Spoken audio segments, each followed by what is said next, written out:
O Lucas sempre foi uma criança que desde que quando ele nasceu, eu tinha a sensação de que eu ia perder o Lucas.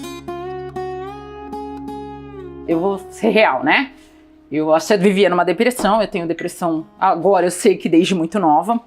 E eu achava que um filho ia ser alguém que ia me acompanhar pro resto da vida. Eu passei ao longo da minha gravidez toda sendo mãe solteira. Que não é mãe solteira, é mãe solo, que mãe não é estado civil. E quando em 2013 o Lucas...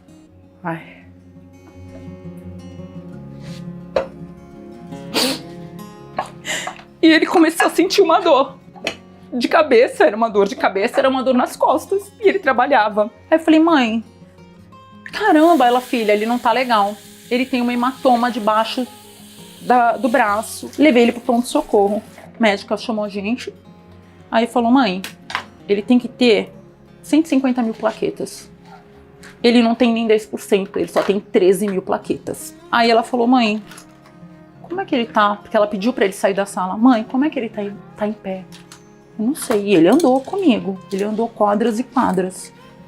Aí eu sentei e conversei com ele. Ele vai ter que ficar internado. Aí eu sentei lá, fui lá fora. Falei, olha, tá acontecendo isso, isso, isso. A médica perguntou como é que você tá em pé. Ele olhou pra mim e falou assim, eu tô em pé por você. Ele foi pra UTI. E quando ele entrou na UTI, falei, mãe, eu vou perder meu filho. Ela, não fala isso. Falei pra ele na sessão de sair, olha, a mãe vai sair e vai comprar um tablet pra você. Fui pro shopping comprar um tablet, eu e a minha irmã. Chegou na hora da visita, no sábado, quando eu cheguei, o Lucas estava com as mãos, os pés e a cabeça enfaixada. Aí a moça, não, é que ele teve uma queda de sinais e é pra você manter a temperatura, né? Então você aquece as extremidades. Eu vi ele decaindo, ele muito, muito fraco, muito fraco. Ele via flores, né? Mãe, tô vendo flores, né? Tô sentindo o cheiro de flores. Eu já via o meu filho presente em corpo, mas o espírito partindo. E não é coisa assim. As pessoas podem achar que é... porque aconteceu. Não, quem me conhece sabe. Ainda mais, eu sempre tive a sensação de que eu ia perder o Lucas. E eu pedia muito para que Deus não fizesse isso comigo. Eu só queria que ele ficasse vivo, ele só tinha 16 anos. Daí eu falei, ó, mamãe vai lá fora. Quando a mamãe, você espera que eu vou voltar. Eles vão fazer um procedimento em você. E eu já tinha falado pra minha mãe, mãe, tem carrinho de emergência perto. O negócio é sério. Já no quarto eu falava, minha mãe, não, filha, calma. Eu falei, mãe, eu tô estudando isso, eu já montei um carrinho de emergência, eu sei como é que é. Quando eu entrei, o Lucas estava com um edema enorme aqui. E eu peguei, e a mim como mãe, só coube libertar o meu filho. Eu conversei com ele e falei, olha, a mamãe te agradece pelos esses 16 anos de amor. Me desculpa se não foi uma mãe perfeita.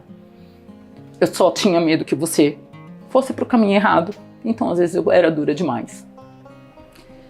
Mas é assim. Se você ficar, eu vou ficar feliz. Mas se você não puder ficar, a mamãe aceita. Vá em paz. Olha um jardim bem bonito, filho, e vai embora. Vai lá para os braços de Jesus, senta lá no colo dele. Te agradeço. Você foi a melhor coisa que aconteceu na minha vida. A gente, como mãe, acha que a ordem natural é a mãe, os filhos enterrarem as mães. E hoje em dia a gente sabe que não. Eu sei que não. Pra mim, depois eu fiquei pensando assim, caraca, eu deixei ele embora. E a enfermeira falou que realmente, quando eu falei, se você quiser ir, meu amor te liberta, se você quiser ir, você pode ir, você tá muito cansado, o teu corpo tá muito cansado.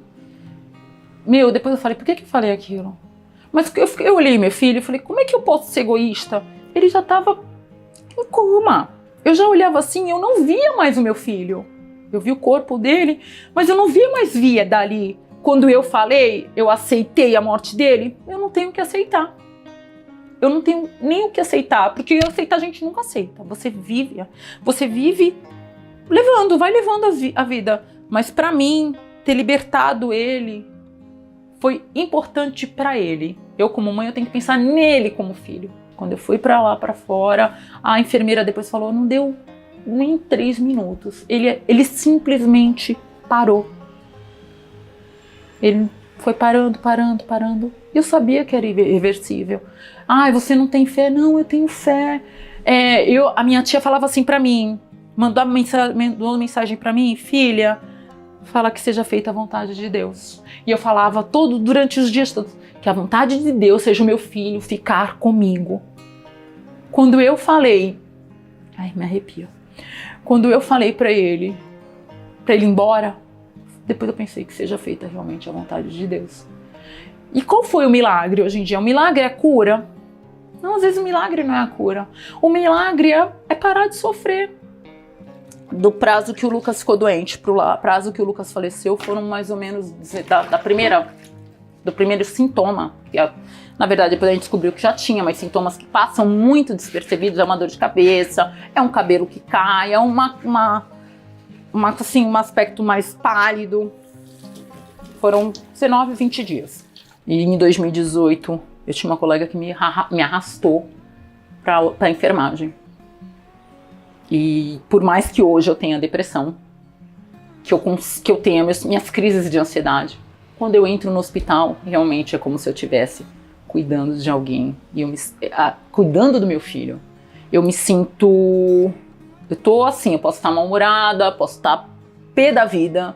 Quando eu entro no hospital, eu falo, eu não sou enfermagem por amor, eu sou enfermagem com amor. Eu preciso pagar a conta, mas o que eu faço com amor. Eu queria muito ter ele aqui. Quando eu paro e penso, são 9 anos sem meu filho. Olha a conquista que eu tive. Hoje eu sou independente, ele não tá aqui para ver essa mãe independente. Mas fazer o quê? Eu não sou a primeira mãe e não sou a última mãe. Quando às vezes falam assim pra mim, você é guerreira. Eu falei, eu não tenho opção de ser guerreira. Eu sou sobrevivente.